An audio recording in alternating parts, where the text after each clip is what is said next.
Ya, selamat pagi Bapak Ibu yang terkasih dalam Tuhan. Shalom. Ya, pagi hari ini saudara kita akan berbicara soal pengujian dan pencobaan Yakobus 1 ayat 12 saudara dan 13.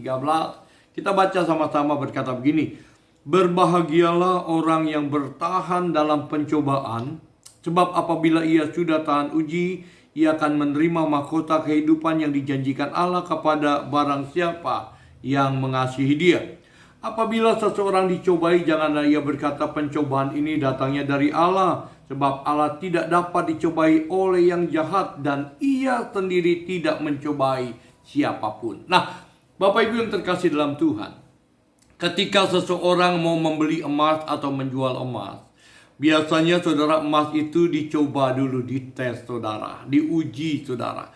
Apakah ia dengan kadar yang 22, 24 atau yang lain atau emas palsu saudara.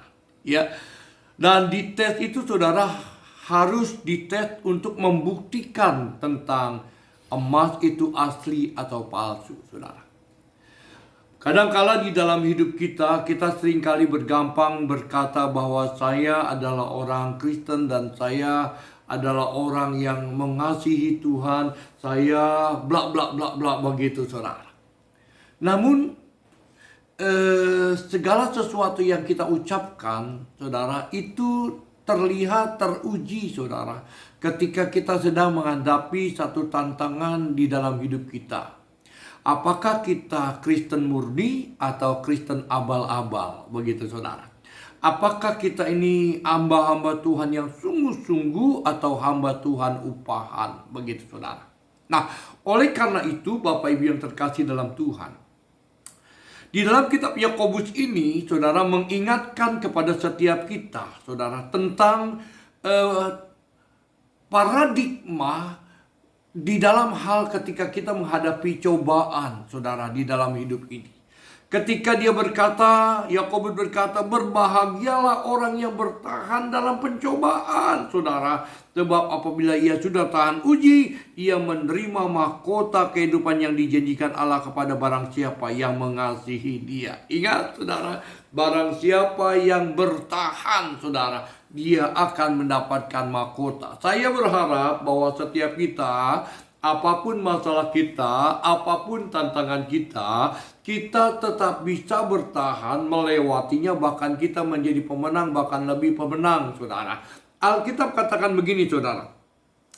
Ayub ketika dia sedang dicobai, dia berkata begini, karena ia Tuhan tahu jalan hidupku, seandainya ia menguji aku akan timbul seperti emas. Nah, ini menarik, saudara. Ketika seseorang diuji oleh Tuhan tentang kadar cintanya, kadar imannya, kadar kerohaniannya, saudara. Dia ketika diuji, dia memiliki satu understanding, saudara, bahwa ketika dia diuji, dia semakin sempurna cinta dia kepada Tuhan. Seperti emas, semakin murni, saudara. Nah, kalau seandainya kita hari ini sedang diuji oleh Tuhan, ayo kita tunjukkan bahwa kadar kita adalah emas murni, bukan abal-abal, saudara. Oleh karena itu, saudara, Roma yang kelima ayat 3 dan 4, dan bukan hanya itu saja, kita malah bermegah juga dalam kesengsaraan kita, karena kita tahu bahwa kesengsaraan itu menimbulkan ketekunan. Ini dasar paradigmanya, saudara. Seorang yang bernama Paulus, saudara, bahkan dikatakan dan ketekunan menimbulkan tahan uji, dan tahan uji menimbulkan pengharapan, saudara. Jadi ketika engkau sedang diuji, ketika engkau sedang mengalami masa-masa di mana sedang ada dalam dapur peleburan, saudara, biarlah kita tetap bertahan dan terus memiliki pengharapan, saudara. Yang mengerti dan mau katakan amin, saudara. Mari Bapak Ibu yang terkasih dalam Tuhan, satu ayat lagi, saudara. Ya, saya teringat tentang Yesaya 60, saudara, ayat yang pertama. Pesan saya, kalau engkau sedang mengalami satu hopeless, tidak ada pengharapan, saudara, engkau dengar baik-baik. Yesaya 60 ayat yang pertama berkata, bangkitlah, menjadi teranglah, sebab terangmu datang dan kemuliaan Tuhan terbit atasmu. Pagi hari ini, ayo bangkit, saudara.